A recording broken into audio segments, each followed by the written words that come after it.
OK. Voilà, j'espère que vous m'entendez bien tous. Apparemment, ça a l'air d'aller.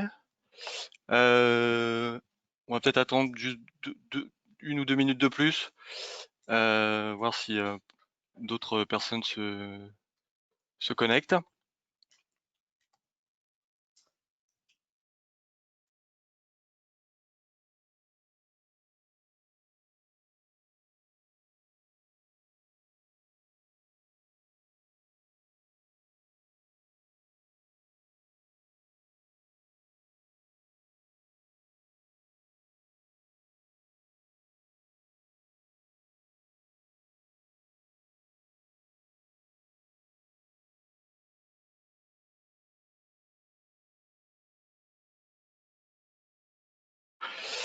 Bien, bonjour à tous. Merci beaucoup de, prendre un peu de temps ce matin avec nous pour, écouter ce que l'on a à dire sur, le sujet de la gestion des consentements, qui est un sujet chaud évidemment, un sujet, complètement d'actualité. Je fais référence bien sûr, aux nouvelles, aux mises à jour, qu'a fait la CNIL de ses recommandations et de ses, lignes directrices, la semaine dernière, jeudi dernier. On a commencé à réfléchir dessus effectivement, on en a tiré un certain nombre d'enseignements. Maintenant, voilà, on va avoir du mal à aller dans absolument tous les détails dès aujourd'hui, puisque les recommandations sont quand même assez fraîches. Mais on va essayer de vous apporter, voilà, quand même un maximum de valeur à aujourd'hui, autour de ce sujet-là, et de manière plus globale, de vous donner des pistes et de l'aide pour, anticiper ce à quoi pourrait ressembler, le futur autour de la gestion des consentements et tous les conséquences que ça pourrait avoir. Alors je suis Benoît Gilioc, je suis account manager chez, Commanders Act. Je travaille dans le marketing digital depuis une dizaine d'années environ. Je m'occupe ici d'une trentaine de comptes clients, pour, voilà, les aider à grandir avec les solutions de Commanders Act, et je suis en compagnie de, Cyril. Bonjour, je suis Cyril Imanache, je suis responsable avant-vente chez Commanders Act, donc je suis dans le marketing digital depuis un peu plus de 8 ans, hein. Mon rôle en tant que responsable avant-vente, c'est d'accompagner les commerciaux sur toutes les questions-réponses autour du produit. Merci Cyril. Voilà, donc on a une trentaine de minutes pour évoquer ce sujet. On laissera je vais passer au slide suivant d'ailleurs, une petite, marge à la fin, une quinzaine de minutes, voilà, si on dépasse pas trop, pour des questions-réponses. Je pense que vous en aurez certainement. On essaiera d'y répondre, le mieux possible. On a 3 objectifs aujourd'hui avec vous, sur lesquels, enfin en tout cas 3 points sur lesquels on espère qu'on vous apportera de la valeur. Premier point, évidemment, vous donner un peu notre vision, ou en tout cas un premier niveau de retour qu'on sait vous faire, autour de la mise à jour des recommandations et des lignes directrices de la CNIL, donc publié la semaine dernière.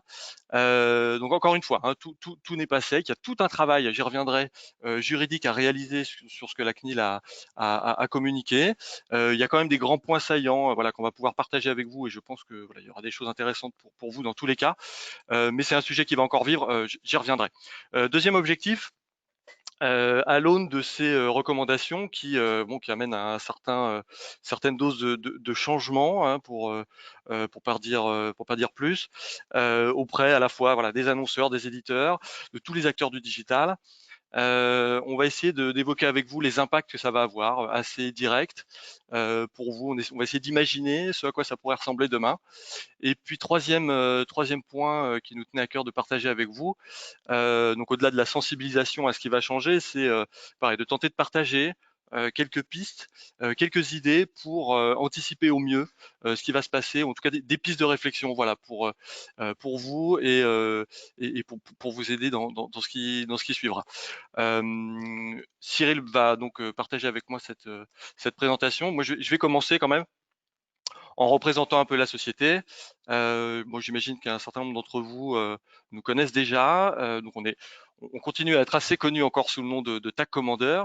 Ça fait une dizaine d'années qu'on existe.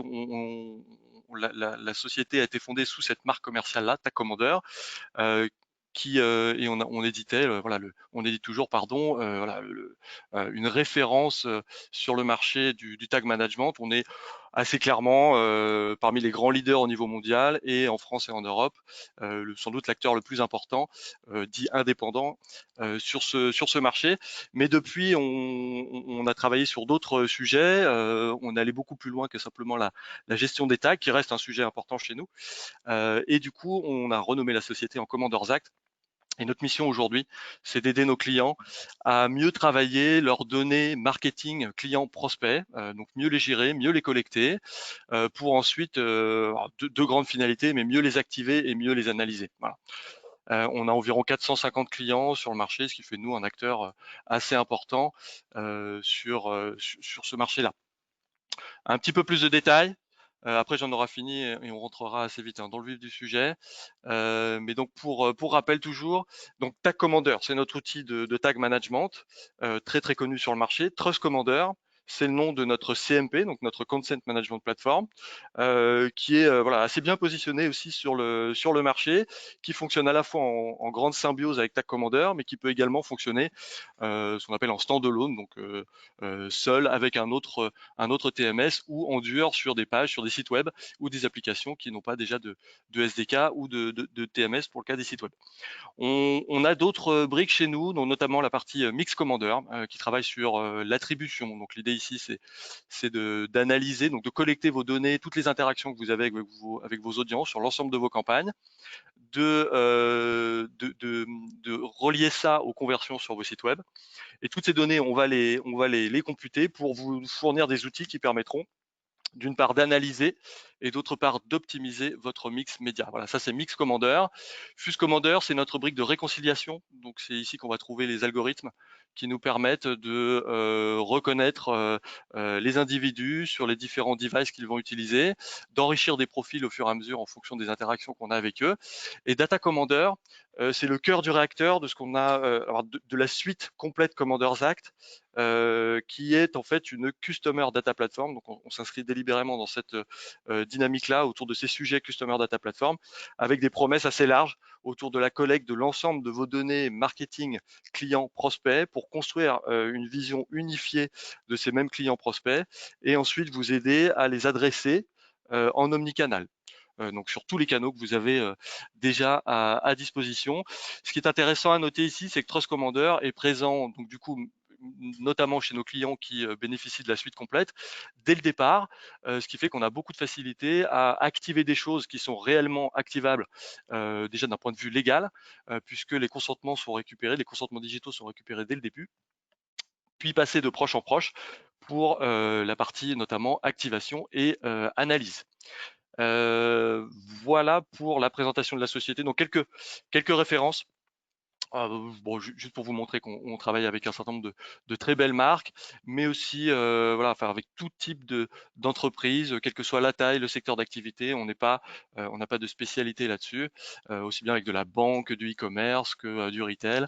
On a une gamme de clients assez large. Je vais passer la main à Cyril, qui va faire quelques rappels rapides autour de la CMP, donc l'historique et les grands principes. À toi, Cyril. Merci Benoît. Alors je vais faire un petit point rapide d'histoire sur le RGPD et sur la privacy d'une manière générale. Alors c'est un sujet qui n'est pas nouveau chez Commanders Act, puisqu'on opère déjà on répond déjà à la problématique de privacy depuis 2012, avec notre première version de la privacy. Pourquoi 2012? Parce que ça correspond à la première directive européenne, la première recommandation au sujet de la privacy.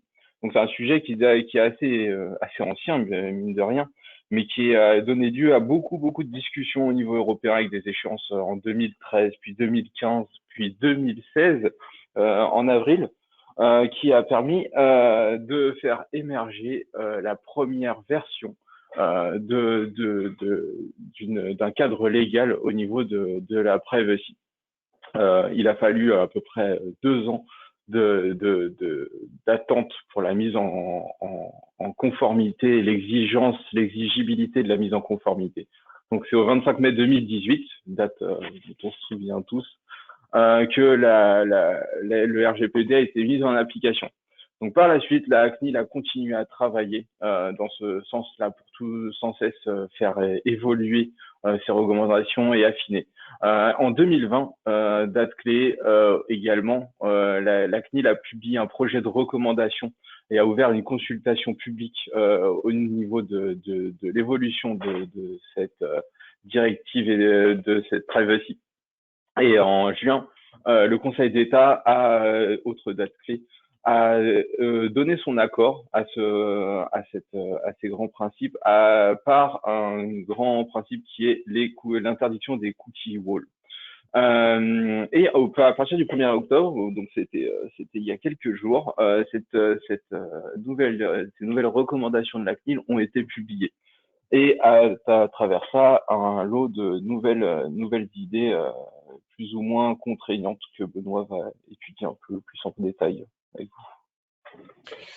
Oui, merci Cyril. Alors, on a l'idée ici n'est pas de faire une revue exhaustive de tout ce que la CNIL a dit jeudi dernier. On a essayé d'en tirer les principaux points saillants qui vont avoir du sens pour vous. Alors, notamment sur la slide que vous avez ici et sur les 3 grands points qu'on affiche, ceux qui ont une incidence probable, très probable, sur les taux d'opt-in, voire plus que probable, puisque nous, on a testé un certain nombre de choses avec nos clients et on sait que ces 3 points-là ont un réel impact, dans certains cas assez majeur, sur les niveaux d'opt-in que vous pouvez espérer avoir en tant qu'annonceur ou éditeur. On s'est arrêté, voilà, pour être totalement transparent quand même, à la partie recommandation de la CNIL. La partie ligne directrice fera l'objet d'un travail plus approfondi et on aura l'occasion, voilà, de vous proposer une analyse plus fouillée de tout cela, plus détaillée le 27 octobre prochain. Donc on va refaire un webinaire sur le sujet où on aura pris un petit peu de recul, on aura travaillé avec nos clients sur le sujet, avec les gens qui nous accompagnent d'un point de vue juridique, des DPO, etc. Et puis un certain nombre d'instances dans lesquelles on participe. Et on aura quelque chose de plus détaillé. Néanmoins, il y a un certain nombre de points qui vont être voilà, intéressants à avoir pour vous en tête déjà à ce stade. Sachant que quelque chose qui n'est pas très facile à analyser, enfin pour vous fournir justement des choses très précises, c'est que le texte quand même de la CNIL est assez précis sur certains points, mais sur d'autres, il y a des formulations qui restent sujettes à interprétation. On va avoir des occurrences avec des formulations de type voilà, on recommande fortement, on incite, ça fait partie des bonnes pratiques, tel point sera vu au cas par cas. Voilà, tout ça, toutes ces formulations-là, elles donnent lieu quand même à des interprétations et dans certains cas même des ouvertures sur des choses qui peuvent être possibles, voire une potentielle tolérance. Voilà, on va rester effectivement, évidemment très prudent à ce stade pour pas dire n'importe quoi, puisque tout ce contenu doit être encore digéré par un peu tout le monde, et sans doute que dans les semaines qui viennent, on verra émerger voilà, des interprétations ou certaines interprétations majeures, voire même des acteurs qui commenceront sans doute à mettre en place des choses pour au final qu'on arrive à converger vers des dispositifs voilà, qui soient à peu près communs à tout le monde. Voilà. À aujourd'hui, néanmoins, ce qu'on peut dire, voilà, les 3 points que vous avez en face de vous vont être assez importants à avoir en tête quand même. Un premier point autour de l'acte positif. Donc, c'est un des points qui est très clair dans ce que dit la CNIL. Voilà, très clairement, la CNIL acte complètement, enfin je crois là il n'y a pas trop d'interprétation, mais la fin du consentement implicite. Donc considérer qu'une poursuite de navigation ou un scroll à plus de 50% de la page par exemple peut être vu comme un consentement pour me permettre en tant qu'annonceur éditeur d'activer tout ce que j'ai activé, ça clairement c'est terminé. Donc il va falloir passer par un acte positif, hein, donc typiquement un clic sur un bouton explicite pour considérer que le consentement a été donné. Voilà, donc la simple poursuite de navigation sera plus considérée comme une expression valide du consentement, ça c'est le texte de la CNIL. Sur les modalités de refus, vous avez un autre point, donc sur la manière de s'opposer au dépôt des traceurs et à la collecte des données. Il y a un point assez important sur la symétrie des consentements. Donc cette symétrie, elle est actée, elle est également confirmée par la CNIL, enfin ils en parlent, et ensuite ils donnent des bonnes pratiques autour de ça. Donc symétrie des consentements, c'est très important. Ça veut dire que potentiellement, vous avez un bouton « j'accepte tout ». Si vous avez un bouton « j'accepte tout », vous devez avoir au même niveau, accessible de la même manière, aussi facilement, un bouton « je refuse tout ». Donc ça c'est, il y a énormément de monde qui craint la mise en œuvre de ça. Bon, après, on n'a pas été pris par surprise. Je veux dire, la CNIL en a déjà parlé en janvier, on s'y attendait, sauf qu'aujourd'hui, très peu d'entreprises l'ont mis en œuvre. Donc la CNIL en parle. Néanmoins, il y a des choses qui sont quand même sujets à interprétation. Il y a notamment dans les recommandations de la CNIL une copie d'écran d'un UX particulier où on a un gros bouton j'accepte tout, un bouton je paramètre et en haut à droite un bouton continuer sans accepter. Donc ça donne lieu à pas mal d'interprétations. Qu'est-ce que ça veut dire? Comment est-ce qu'on peut traiter ça? Du coup, ça introduit enfin quand même une certaine forme de dissymétrie autour des consentements. Voilà. Mais tout ça est encore sujet à analyse plus profonde. Mais voilà, il y a peut-être des voies là qui ouvriront, enfin qui pourront s'ouvrir sur quelque chose de éventuellement pas forcément symétrique. Ce qui est certain, c'est qu'il va falloir proposer un refus très facile d'accès. Voilà. Mais l'UX final reste encore à décider. Conservation des choix. L'air de rien, ce point-là peut avoir un impact également très important sur les taux d'opt-in qu'on peut espérer sur ces sites web. Il s'agit de la durée de rétention pendant laquelle vous allez considérer que vous stockez et vous gardez en mémoire quelque part le oui ou le non. Donc là, pareil, la CNIL parle d'une symétrie et dit qu'en termes de bonnes pratiques, donc elle utilise le terme de bonne pratique. Donc quel est le sous-entendu, voilà, pas coercitif, mais l'obligation derrière ça, c'est voilà, les juristes doivent se prononcer. Mais du coup, ça pourrait éventuellement ouvrir la voie, pareil, à une possible non-symétrie sur ce point. On ne sait pas encore. Et encore une fois, là, je vais pas trop m'avancer, mais peut-être qu'il y a des choses, si on n'est pas trop excessif, et d'ailleurs la CNIL utilise ce terme de non-abusif, qui pourront être possibles. Donc ces 3 points vont avoir une incidence certaine sur vos taux d'opt-in. Ces 4 points que vous avez ici sont des points importants à avoir en tête. Maintenant, ils ont, selon nous, moins d'incidence sur les taux d'opt-in. Néanmoins, il faut les noter. Premièrement, il faut informer, il y a tout un laïus sur la manière d'informer l'internaute sur les conséquences de ses choix et les finalités des traceurs qui sont en place. Voilà. Donc il y aura sans doute, on se dit, des choses à reformuler sur les CMP, voilà, sur une bonne partie des CMP qu'on voit aujourd'hui sur le marché. Il va falloir informer l'internaute sur l'identité des acteurs qui reçoivent de la donnée. Donc, il va falloir, ce qu'on ne sait pas à ce stade, c'est s'il va falloir proposer un opt-in ou opt-out ou une opposition possible unitaire sur chaque acteur. Techniquement, ce sont des choses qui sont tout à fait possibles, notamment avec notre CMP, mais là-dessus, il faudra au minimum lister les acteurs, voilà, savoir s'il faut que l'internaute puisse s'opposer pour chaque acteur, ça, on ne sait pas trop. Néanmoins, gardez en tête qu'il faut lister les acteurs. La preuve du consentement, donc pareil, la CNIL réaffirme un certain nombre de choses là-dessus. Donc ayez bien en tête les 2 formes de preuve. La preuve individuelle, qui consiste à dire, grosso modo, si j'ai une demande d'une association type, je sais pas, none of your business, ou d'un individu en tant que tel, il faut que je puisse lui prouver qu'il a bien donné son consentement à telle date, par exemple, si vous le demandez. Et la preuve de process, là, on parle plus de ce qui se passe en cas de contrôle. Il faut être capable de prouver que entre telle date et telle date, vous aviez mis en place un dispositif de type Consent Management Platform qui était paramétré de telle manière. Donc tout ça, chez nous, c'est horodaté, c'est archivé dans des coffres forts, on a tout est documenté, ça fait partie intégrante de la prestation. Un autre point intéressant et important concerne les exemptions. Et il y a notamment quelque chose d'assez nouveau là-dessus, sur la partie qu'ils appellent mesure d'audience. Ils parlent aussi de mesure de fréquentation.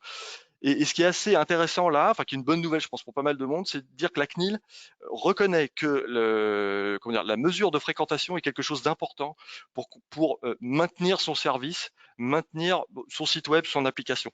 Donc comprendre notamment le nombre de gens qui arrivent sur vos sites, le nombre de pages qui sont vues, enfin avoir au minimum des données volumétriques autour de ça. Donc il y a des exemptions qui sont déjà en place.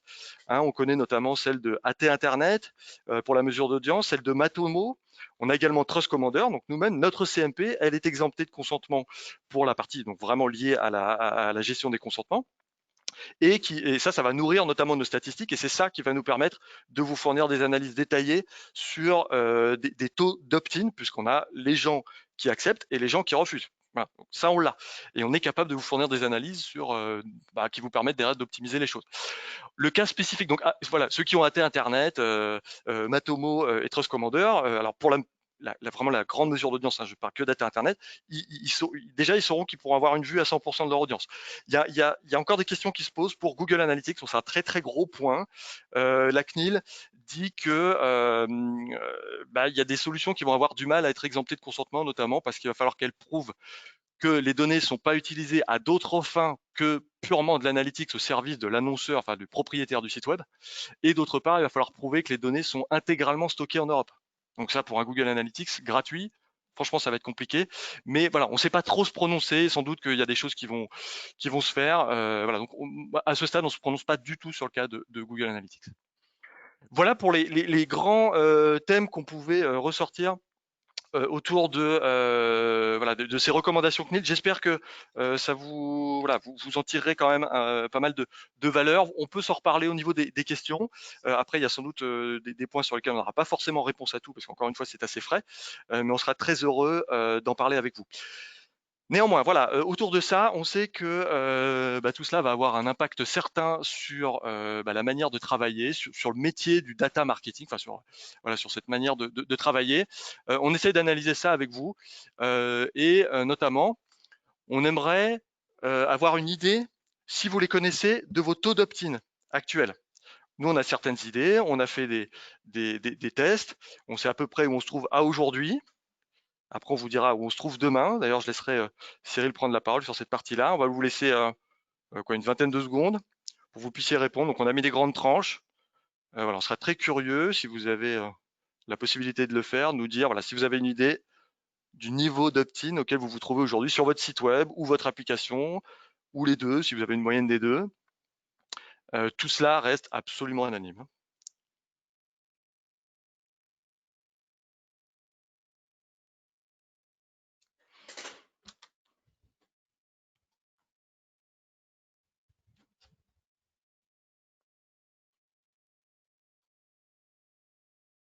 Alors, les résultats qu'on arrive à afficher, vous êtes dans une moyenne. J'ai du mal à lire les résultats Excel, je suis désolé. Entre 61 et 80%, oui. Ouais, ok, Majoritairement. c'est ça. Ouais, du coup, c'est assez cohérent avec ce qu'on va vous montrer juste avant. Merci infiniment. C'est un poil faiblard en fait. Voilà. Cyril, je te laisse la parole.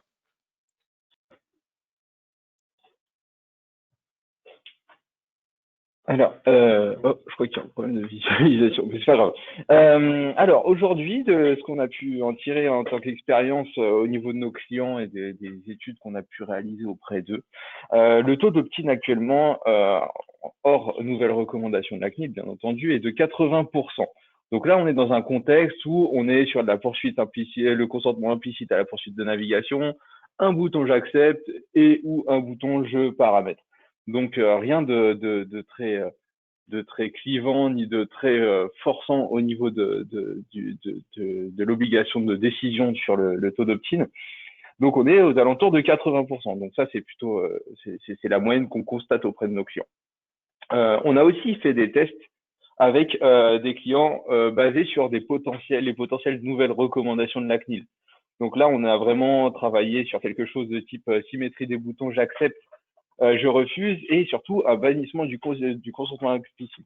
Et donc là, comme vous pouvez le voir, le taux d'opt-in tombe à 50%. Donc ça reste une moyenne sur ce qu'on a pu tester.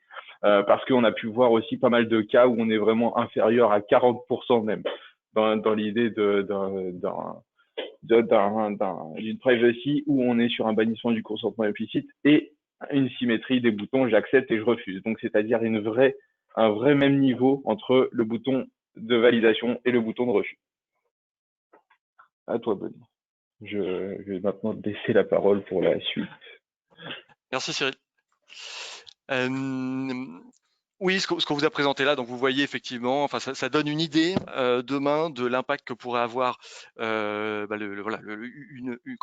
mise en œuvre plus stricte de la gestion des consentements telle que la CNIL le propose. Donc ça va avoir, j'espère que ça va faire paniquer personne, mais dans tous les cas, ce qui est certain, c'est que si on a typiquement 50% de son audience sur laquelle on récupère franchement plus grand chose, ça pose énormément de questions. Donc, et notamment, bon, bah, voilà, est-ce que c'est l'apocalypse, c'est la fin du monde? Bon, voilà, le data marketing, hein, on va pas dire que c'est la fin du monde, mais est-ce que le data marketing, c'est terminé? Enfin, on n'en parle plus. Le full data, est-ce qu'on peut toujours en parler ou pas? C'est voilà, on ne sait pas trop pour l'instant. Ou est-ce que on se dirige vers une autre manière d'aborder le sujet du data marketing, donc d'autres manières de travailler?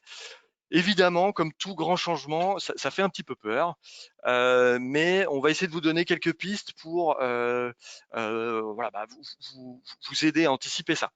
Alors d'abord, nous on a réfléchi aux conséquences, voilà, assez directes autour de ça que vont avoir ces changements.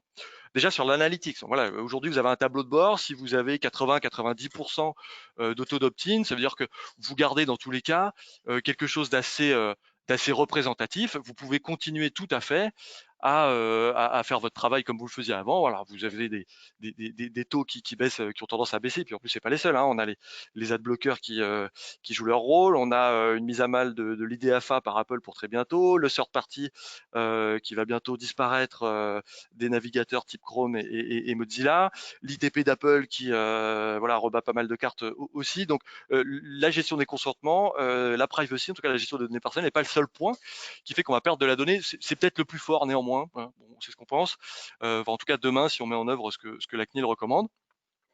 Bon, voilà. Comment est-ce qu'on fait pour travailler demain si on a moins de data? C'est une vraie question. Un autre point, si tout ce qui sert à alimenter mes KPI est divisé par 2, voire plus dans certains cas, bah, est-ce que mes KPI sont toujours bons? Est-ce que je peux considérer que ces KPI sont pertinents pour piloter mon activité? C'est compliqué de répondre à cette question. Il y a tout un tas de cas de figure différents, mais c'est clair que les organisations vont tout avoir à se poser cette question-là. Sur l'acquisition, pareil. Si j'ai moins de données, comment est-ce que je vais acheter, investir sur mes différents canaux pour amener du trafic, aller chercher de la conversion derrière? Pareil, cette question, elle est assez compliquée. Vous avez sans doute des canaux qui vont avoir tendance à tomber. Enfin voilà, vous pourrez plus, comment dire, recibler de la même manière. Bon, typiquement, bon, typiquement dans ce type de solution, il y a plein de choses qui sont en train d'être réfléchies. Là, les gens évidemment ont anticipé, donc il y a des initiatives qui sont en train de s'organiser pour aller vers autre chose. Hein. Mais dans un premier temps, c'est clair que vous allez avoir dans votre mix marketing des choses qui vont chuter, peut-être au contraire des canaux qui vont exploser. Tout ça, ça va poser des questions sur voilà, le budget que j'avais pour aller chercher du trafic, comment je l'investis demain? Sans doute de manière totalement différente. Pardon. Un autre point qui nous paraît important à avoir en tête, c'est sans doute le rôle que vont avoir à jouer les GAFA demain. Ces acteurs-là sont des spécialistes des audiences authentifiées. Donc, il ne s'agit pas ici de prendre position ou voilà, d'avoir un certain nombre de débats primaires sur le sujet. C'est un fait que voilà, une montée en puissance de la part, enfin, d'une gestion des consentements un peu stricte, quelque part, eux, ça va pas trop les embêter. Donc, limite, ça va plutôt les raffermir sur certains points. Ça, c'est assez clair quand même. Faut pas trop se voiler la face. Et du coup, il va falloir trouver des manières de travailler avec eux qui vont prendre en compte ça. Donc, peut-être que ça voudra dire une plus grande dépendance à ces gens-là. Hein, la montée en puissance des walled gardens, voilà, ils l'ont bien en tête, ils l'ont bien compris et évidemment ils vont jouer dessus. Comment les relations vont s'opérer avec ces acteurs-là, entre les annonceurs, les éditeurs et les GAFA, c'est encore compliqué de le dire de manière certaine, mais il est certain par contre que des choses vont évoluer. Une autre piste intéressante à creuser, enfin voilà, idée qu'on aimait vous apporter, c'est sans doute que demain, les emplacements contextuels vont prendre de plus en plus d'importance. Vous allez sans doute avoir des emplacements qui vont coûter de plus en plus cher. Ça, c'est tout à fait possible. Donc ça, là-dessus, ça vaut le coup d'anticiper un peu et de se dire, bah voilà, de réfléchir déjà aux emplacements qui peuvent être intéressants. Mais on va revenir quelque part à une ancienne manière de travailler qui était un peu tombée en désuétude avec voilà l'accessibilité facile de la data, l'ère des cookies permettait de faire ça à peu de frais. Donc demain, il y a un certain nombre d'emplacements plutôt premium qui risquent d'être remis à l'honneur. Et voilà, ça vaut le coup d'anticiper ce point-là. Autre sujet, c'est l'opt-in. On va, c'est à peu près sûr, réussir à trouver comment dire, des mécaniques assez claires entre le niveau d'opt-in et derrière un chiffre d'affaires que je serai capable de générer. Donc il y aura une attention très particulière apportée à l'opt-in. On commence à avoir des études sur bah voilà, si j'arrive à recibler sur X visiteurs, si j'arrive à recibler de manière précise en fonction de ce qu'ils ont vu, de ce qu'ils ont acheté à aujourd'hui, bah demain si mon taux il baisse, je vais mécaniquement perdre de chiffre d'affaires. Donc mécaniquement de la même manière, si j'arrive à augmenter mon taux d'opt-in demain, je vais pouvoir espérer des gains en termes de chiffre d'affaires assez directs. Voilà pour les quelques points qui nous semblent intéressants à partager avec vous sur les conséquences voilà, plus ou moins directes de cette nouvelle gestion des consentements. Et je passe la main à Cyril sur quelques idées qu'on essaye de vous donner pour anticiper ça. Merci Benoît. Face à ce constat dressé par Benoît, on peut vraiment se poser la question, on peut se dire c'est un peu la panique avec tout ce qui va se passer. Il y a un petit côté d'urgence et qu'est-ce qui se passe? On va tomber à notre taux d'opt-in va fondre comme neige au soleil. Mais face à cette situation, pas de panique.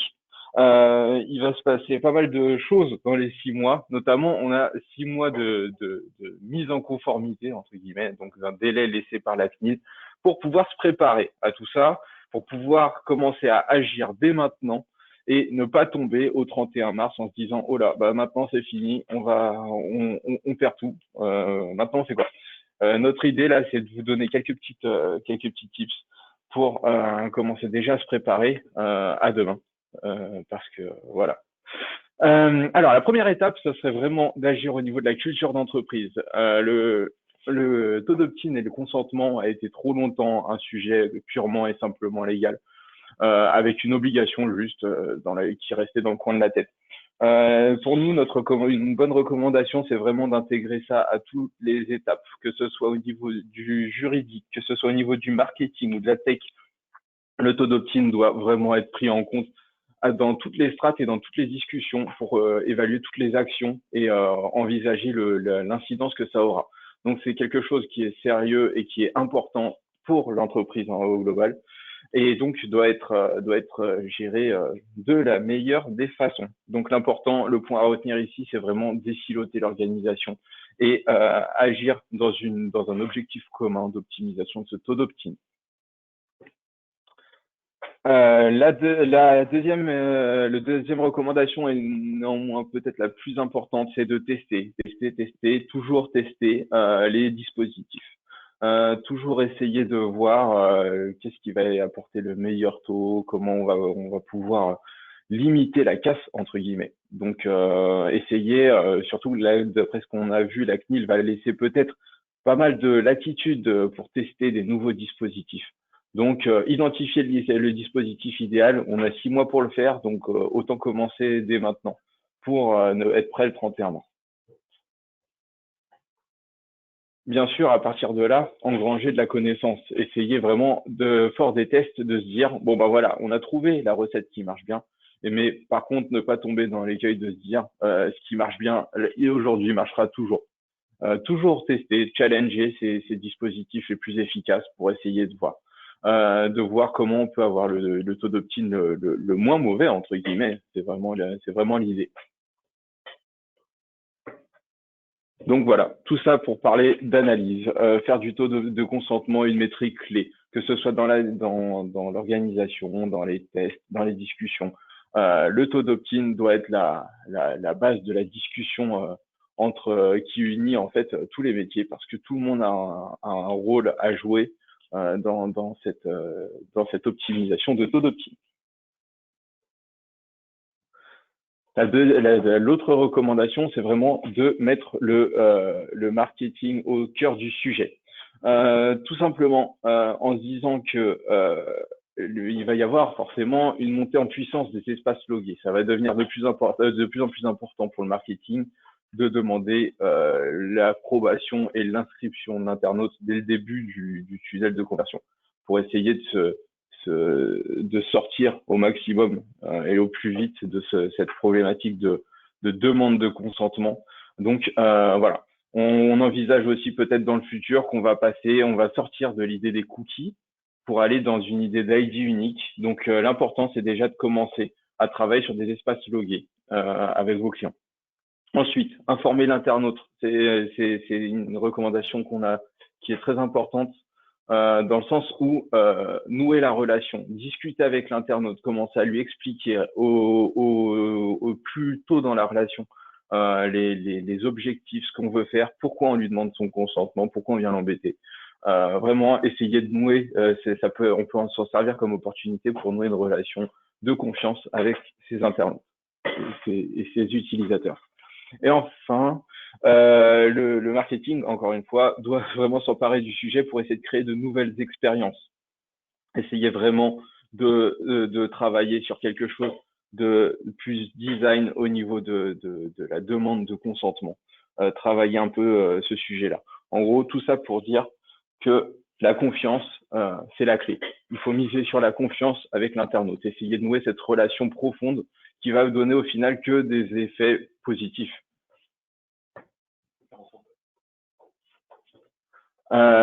Les opportunités, du coup, les effets positifs qui pourront émerger, c'est donc un meilleur taux d'opt-in parce qu'un internaute qui est au courant de pourquoi on lui demande des choses aura tendance à plus être opt-in par défaut. Aussi la confiance pour essayer de nouer cette relation avec l'internaute. Et comme on le sait tous, un internaute qui a confiance, un utilisateur qui a confiance va moins se demander pourquoi il reçoit cette bannière de retargeting ou autre et aura tendance à mieux cliquer parce qu'il saura pourquoi il a été ciblé. Et dans ce cas-là, on sera dans une étape où on sera sur plus d'efficacité des campagnes marketing. Plus d'efficacité parce que les internautes seront ciblés en connaissance de cause et sauront pourquoi et seront donc plus enclins à convertir et à interagir avec la marque. Et une dernière opportunité qui sera aussi un effet positif, c'est l'effet de conformité. En commençant d'ores et déjà à réfléchir à une problématique de conformité, de mise en règle, et ça à travers une relation de confiance avec les internautes, on pourra être prêt pour des futures recommandations.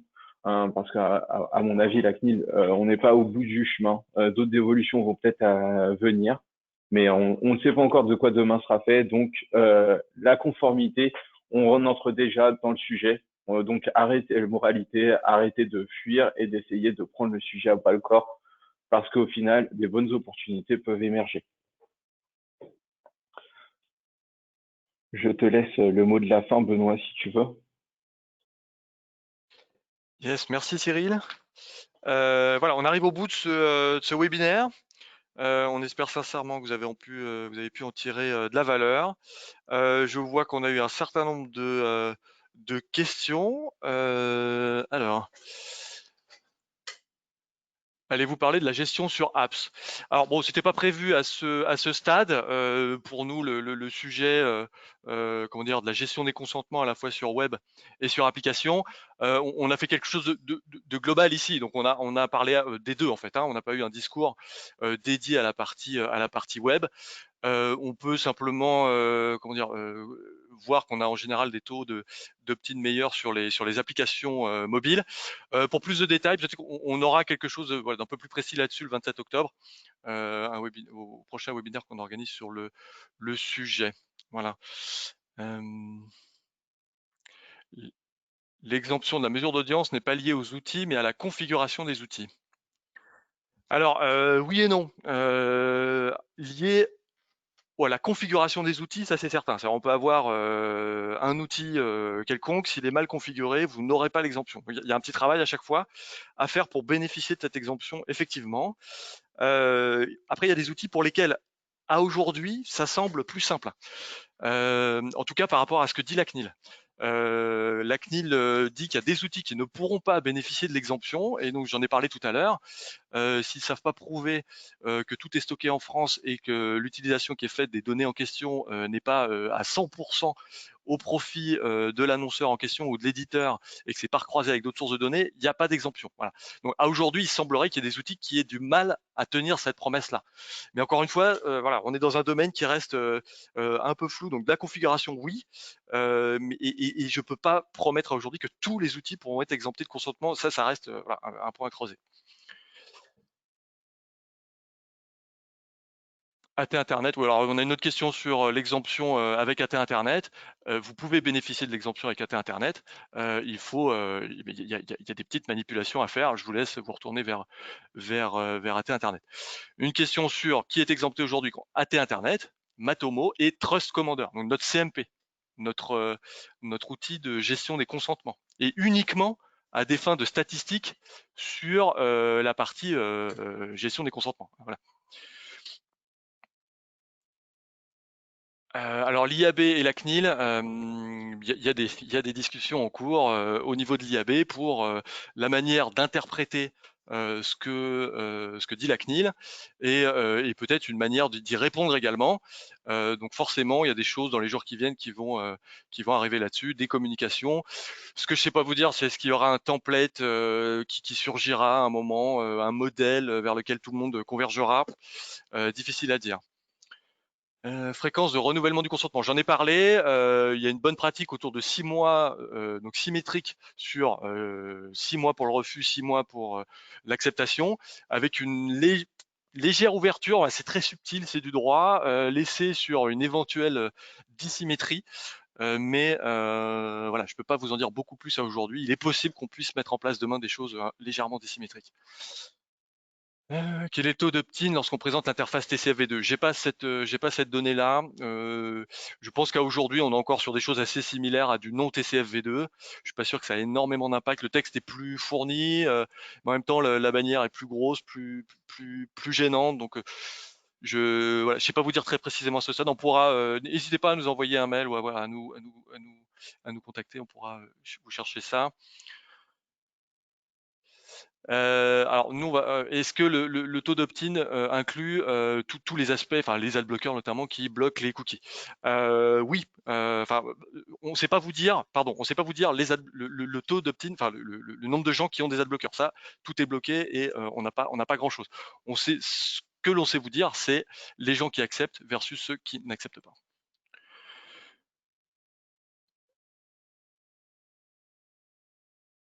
Ben, j'ai 2 fois la même question. Les adblockers, pareil, donc ok.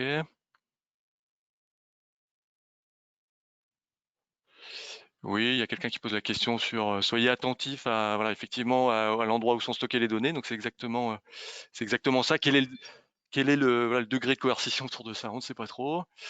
Hop, hop, hop, hop. Consentement transverse, il y a des choses qui sont dites par la CNIL. La CNIL dit qu'il faut informer l'utilisateur sur l'ensemble des devices ou des sites qui demain, enfin, qui peuvent être concernés par le consentement. Donc il y a des choses qui sont possibles pour faire du cross-consentement, voilà, mais il faut bien faire attention à la manière d'informer l'internaute et la manière du coup de récupérer le consentement. Attends.